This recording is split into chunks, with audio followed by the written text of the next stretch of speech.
Seventh question भी मैं यहाँ पे पढ़ देता हूँ और पढ़ के मैं आपके सामने यहाँ पे डायग्राम बनाऊंगा। कह रहा था dimensions of a rectangle ABCD, correct. एक फिगर गिवन है बच्चों इस तरीके से, ये देखिए एक रेक्टेंगल है आपके पास ABCD, करेक्ट।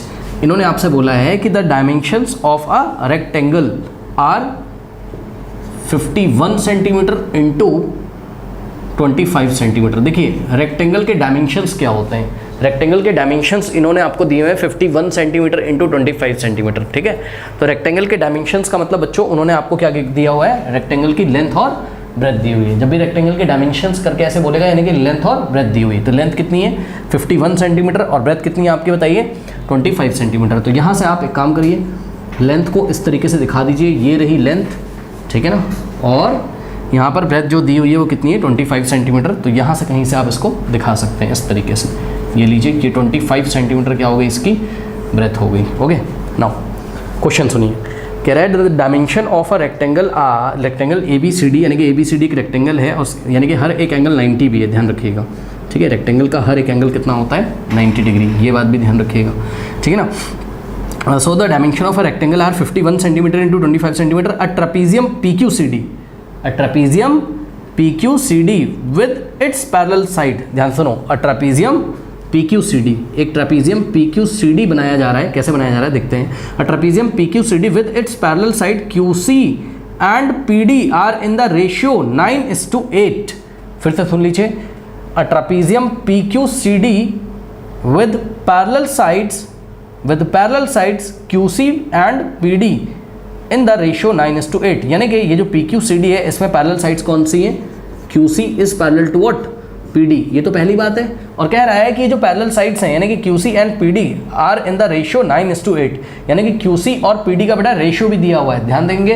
पहली बात तो दोनों पैरेलल हैं QC और PD। दूसरी बात ये है, ये पहली इन्फॉर्मेशन है कि दोनों पैरेलल हैं QC और PD, और दूसरी जो इन्फॉर्मेशन है वो ये है कि भाई QC और PD का रेशियो कितना है 9:8 है। तो ध्यान देंगे QC is to PD is equals to what 9:8, ये रेशियो पैरेलल साइड्स का दिया हुआ है, करेक्ट। नाउ अब इन्होंने फिगर में भी दिखाया है, ऐसी बात नहीं, इन्होंने बच्चों फिगर में भी आपको दिखाया हुआ है। ये देखिए जरा, यहाँ कहीं आपको इन्होंने ये देखिए इस तरीके से P लिया हुआ है, यहाँ ये पॉइंट P है, करेक्ट। और यहाँ पर इन्होंने बच्चों कहीं पर पॉइंट Q लिया हुआ है, करेक्ट, ये पॉइंट Q है, ठीक है। इसको थोड़ा सा मैं सफाई से बना देता हूँ। ये देखिए ये पॉइंट P है इधर और ये वाला पॉइंट Q है आपका, करेक्ट। और अगर हम इस तरीके से देखिए PQ को अगर हम ज्वाइन करेंगे तो आप यहाँ से क्लियरली देख सकते हैं कि PQCD क्या है, एक ट्रेपेजियम दिख रहा है कि नहीं दिख रहा है, हाँ भाई चेक करो ना, PQCD क्या दिख रहा है, एक ट्रेपेजियम जिसमें पैरेलल साइड कौन सी बताइए PB और QC, यही बात बोला था उसने। पैरेलल साइड कौन सी है QC और PD। अच्छा, एक गलती मेरे से होगी बेटा, गलती ये हो गई है, सुनो, इन्होंने ऐसे करके फिगर बनाया हुआ है, ठीक है, आपकी बुक में ये नाम जो लेके चल रहे हैं ना किसका, रेक्टेंगल का, ये ऐसा लेके चल रहे हैं, क्लॉकवाइज नहीं है, एंटी क्लॉकवाइज है, करेक्ट। तो ABCD ये लीजिए, करेक्ट। अब आपको क्लियरली दिख रहा होगा कि यहाँ पर जो पैरेलल साइड्स हैं वो कौन सी हैं, PD और QC। यही बात हमने आपको बोली थी कि PD पैरेलल टू QC या फिर QC पैरेलल टू PD, और QC और PD का रेशियो ध्यान से चेक करो, ये QC और PD का जो रेशियो है वो कितना है 9:8 है, करेक्ट। ओके, अब आगे क्वेश्चन सुनिए। कह रहा है कि a trapezium PQCD with parallel sides QC and PD in the ratio 9:8 is cut off from the rectangle as shown in the figure. मतलब इस ट्रेपेजियम को इसमें से, इस रेक्टेंगल में से कट करके निकाल लिया जाता है। आगे सुनो, कह रहा है if the area of the trapezium PQCD, ध्यान सुनिएगा, if the area of the trapezium PQCD is 5/6 part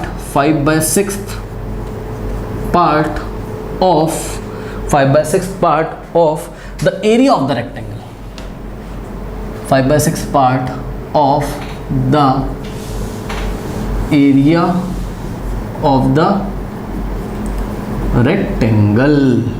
okay, ठीक है ना, बात समझो। इससे आप क्या समझते हो, ये जो स्टेटमेंट क्वेश्चन में आपको दी हुई है, area of the trapezium PQCD is 5/6 part of the area of rectangle, मतलब समझो इस चीज़ को मैथमेटिकल स्टेटमेंट के फॉर्म में लिखेंगे तो इस तरीके से लिखेंगे, एरिया ऑफ ट्रेपीजियम, ये देखिए area of the trapezium, TRAP का मतलब शॉर्ट में लिखा है ट्रेपीजियम, PQCD इसका मतलब इक्वल टू, इसका मतलब इक्वल टू 5/6 पार्ट ऑफ का मतलब इनटू होता है, 5/6 पार्ट ऑफ द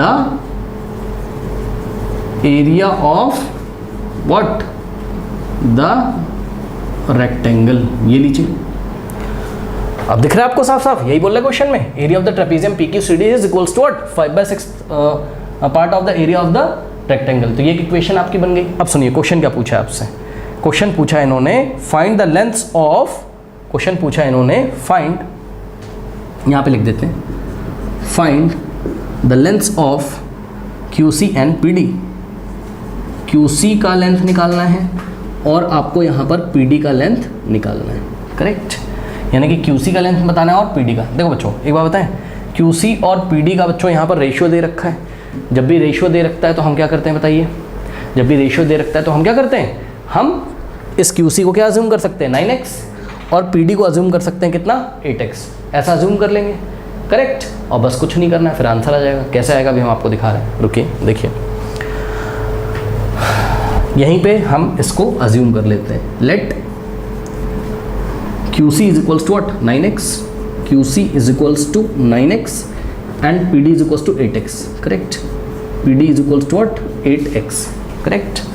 अगर आपको x का वैल्यू पता चल जाए किसी तरीके से, है ना, किसी भी तरीके से अगर x का वैल्यू पता चल जाए तो 9 से मल्टीप्लाई करोगे तो QC का लेंथ आ जाएगा और 8 से x को मल्टीप्लाई करोगे तो PD का लेंथ आ जाएगा। और x का वैल्यू कहाँ से पता चलेगा, x क्या है, ओनली वन अननोन ना, तो वन अननोन के लिए केवल एक इक्वेशन का जरूरत होता है, तो ये इक्वेशन ये बनी तो है ऊपर, यहीं से आपको x का वैल्यू मिलेगा। कैसे मिलेगा वो हम आपको दिखाएंगे, लेकिन इससे पहले यहाँ पे देखिए, ये QC बेटा कितना हो जाएगा, QC कितना हो जाएगा 9x, करेक्ट, तो ये लीजिए ये हो गया QC कितना हो गया 9x और PD कितना हो गया, चेक करिए, P से लेकर D तक कितना हो गया 8x, ये लीजिए क्या दिक्कत होगी, बहुत ईजी, ठीक है। अब सुनिए, कुछ नहीं करना है, कुछ नहीं करना है आपको, यहाँ पर बच्चों एरिया ऑफ ट्रेपीजियम PQCD के नीचे एरिया ऑफ ट्रेपीजियम का फॉर्मूला लगा दीजिए और यहाँ पर देखिए द एरिया ऑफ रेक्टेंगल के नीचे एरिया ऑफ रेक्टेंगल का फॉर्मूला लगा दीजिए, बस कुछ नहीं करना है। चलिए, तो एरिया ऑफ ट्रेपीजियम PQCD का फॉर्मूला क्या होता है बताइए, हाफ इंटू व्हाट,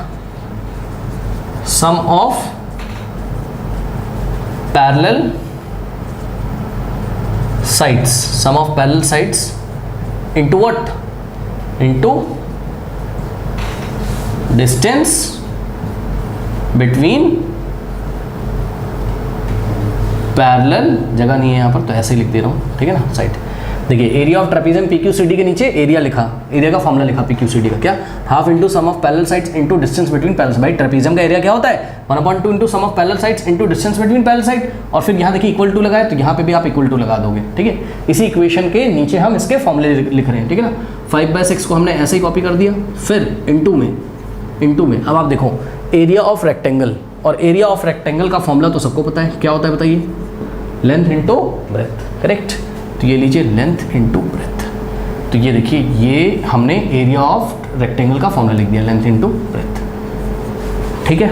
चलिए अब फिगर को देखते जाइए और वैल्यू रखते जाइए, 1/2 इंटू, देखो sum of parallel sides, sum of parallel sides किसकी, ट्रेपीजियम की, तो यहाँ से देखो बेटा ट्रेपीजियम की पैरेलल साइड्स कौन सी हैं, PD और QC, तो इनका क्या करना है, सम करना है। भाई दिमाग लगाओ ना, यहाँ पे देखो QC और PD आपस में क्या है, पैरेलल है ना, तो किसको किसको ऐड करोगे, QC प्लस PD को, ये सुनो, तो सम ऑफ पैरेलल साइड्स की जगह हमने लिखा QC और plus PD into distance between parallel sides. यहाँ से देखिए, ये देखिए QC और PD के बीच का distance is always what, perpendicular, तो ये देखिए यही तो डिस्टेंस है, ये मत कर देना, PQ मत कर देना, क्योंकि PQ यहाँ पे 90 नहीं है ना, जो डिस्टेंस बिटवीन पैरेलल साइड्स होता है हमेशा क्या होता है 90 डिग्री बनाता है, ठीक है, यहाँ भी 90 बनाएगा और यहाँ भी 90 बनाएगा।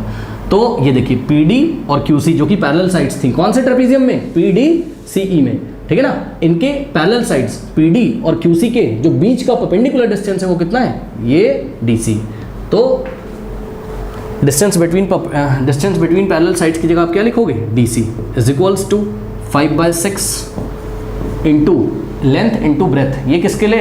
रेक्टेंगल के लिए। और रेक्टेंगल क्या है आपका? ये देखिए ABCD। अब आप चेक करो इस रेक्टेंगल की लेंथ कितनी है? 51 है ना, यहाँ रखेंगे 51 इंटू ब्रेथ कितनी है इसकी? ये रही ब्रेथ 25। करेक्ट? कोई डाउट है? अब वैल्यूज रखना शुरू करिए यहाँ से। तो 1/2 into QC plus PD। QC कितना है? 9x है और PD कितना है? 8x है। करेक्ट? तो QC की जगह कितना रखना है? 9x और प्लस PD की जगह कितना रखना है? 8x। ठीक है ना, इंटू DC कितना है चेक करिए बेटा? DC 25 है। करेक्ट? तो DC कितना है? 25 है, is equals to 5/6 into 51 into 25। कोई डाउट है बोलिए? अब देखो यहाँ कुछ बच्चे शायद कंफ्यूज हो जाएं, मैं आपको बताता हूँ। देखो ये 1/2 ऐसे ही रहेगा। देखो 9x प्लस 8x कितना होता है बेटा? 9x प्लस 8x कितना हो जाएगा? 17x। ये सुनो, कुछ बच्चे इसको 17x स्क्वायर लिख देंगे। जी नहीं बेटा, अगर मल्टीप्लाई होता ना 9x इंटू 8x तब x स्क्वायर लिखते हैं। अगर ऐसा होता, देखो देखो देखो देखो, अगर ऐसा होता 9x इंटू 8x होता ना अगर, तो 8 9 72 और x इंटू x स्क्वायर, ऐसे आता आंसर। लेकिन अभी क्या है? 9x प्लस 8x है, तो आंसर कितना आएगा? 9 प्लस 8 कितना होता है? 17 और साथ में ओनली x आएगा, x स्क्वायर मत कर देना। एडिशन या सब्ट्रैक्शन में जो वेरिएबल लिखा होता है उतना ही लिख देते हैं। करेक्ट? तो 9x प्लस 8x कितना हो जाएगा? 17x into 25 is equals to 5/6 into 51 into 25। Now find the value of x का वैल्यू निकालना है, कुछ नहीं करना है यहाँ पर। ध्यान से चेक करो, मैं बहुत आराम से आपको दिखा रहा हूँ। सबसे पहले देखो 2 कहाँ है? यहाँ अपॉन में, तो उधर जाएगा तो ऊपर मल्टीप्लाई होगा। 25 कहाँ है? यहाँ देखिए न्यूमरेटर में, तो जाएगा कहाँ? डिनोमिनेटर में। करेक्ट? तो यहाँ से देखिए केवल 17x बचेगा लेफ्ट में, उसको बचे रहने दो, इज इक्वल्स टू, ध्यान देंगे इसको पहले ऐसे ही कॉपी कर लो पूरा, 5/6 इंटू 51 इंटू 25। फिर से बता दे रहा हूँ, देखो 1/2 है, अपॉन में 2 है ना, तो 2 यहाँ ऊपर जाके मल्टीप्लाई करेगा, और ये जो 25 था ये यहाँ मल्टीप्लाई है 17x में, तो नीचे जाके ऐसे डिवाइड कर देगा 25, ये नीचे। कोई डाउट है बताइए? हाँ, अब आप एक चीज़ और यहाँ पर देख सकते हैं, यहाँ लेफ्ट में क्या बचा? 17x, 17 इंटू एक्स है ना, तो अगर x की वैल्यू निकालनी होगी तो 17 नीचे जाके क्या करेगा? डिवाइड करेगा। तो 17 को भी हमने क्या किया? इधर भेज दिया। करेक्ट? तो ये 17 आके नीचे ऐसे डिवाइड, जब डिवाइड करेगा तो 25 में मल्टीप्लाई करेगा। करेक्ट? कुछ नहीं किया है बेटा, यहाँ पे बस x को लिखो, 17 और 25 को नीचे भेज दो, और 2 को कहाँ भेज दो? ऊपर। यही तो किया है। 2 चला गया न्यूमरेटर में और 17 और 25 कहाँ चला गया? डिनोमिनेटर में। ठीक है, सिंपल है। नाउ 25 से देखिए 25 क्या हो गया? कैंसिल हो गया। ठीक? नाउ देखिए 17 1 जा 17 होता है, और 17 3 जा कितना होता है? 17 1 जा 17, 17 3 जा कितना होता है बताइए? 51। ठीक है, अब देखिए 3 1 जा 3 होता है, ठीक, और 3 2 जा कितना होता है? 6 होता है। करेक्ट? अब देखिए 2 1 जा 2 और 2 1 जा 2, केवल आपके पास क्या बच गया न्यूमरेटर में? 5। नीचे अपॉन में 1 बचा, उसको कोई मतलब है नहीं, ऊपर यहाँ पे 1 1 बचा, उसका कोई मतलब नहीं। तो x का वैल्यू कितना आ गया? 5 आ गया। ये सुनो, तो x इज इक्वल्स टू कितना आ गया बताइए? 5 आ गया। ठीक है, लेकिन आपको x का वैल्यू थोड़ी ना निकालना था, आपको क्या निकालना था? QC और PD। करेक्ट? तो यहाँ पे देखिए बच्चों, अब QC हम निकालने जा रहे हैं, तो QC कितना हो जाएगा? ये लीजिए QC का लेंथ, QC कितना था? 9 इंटू एक्स। करेक्ट? तो 9 इंटू एक्स, यानी कि 9x का मतलब समझ लो ना, 9x का मतलब 9 into x, 9 into x. X का वैल्यू कितना है? 5 है। करेक्ट? 9 5 का कितना हो गया? 45 सेंटीमीटर। लेंथ है ना, तो सेंटीमीटर, और एरिया होता तो सेंटीमीटर स्क्वायर। नाउ PD का value, PD is equals to 8 into x, यानी कि 8x, यानी कि 8 इंटू एक्स। एक्स का वैल्यू कितना है? 5। तो ये लीजिए, these two are your required lengths of QC and PD। QC is equals to 45 centimetre and PD is equals to 40 centimetre. Okay, कोई डाउट है बताइए? कर लीजिए।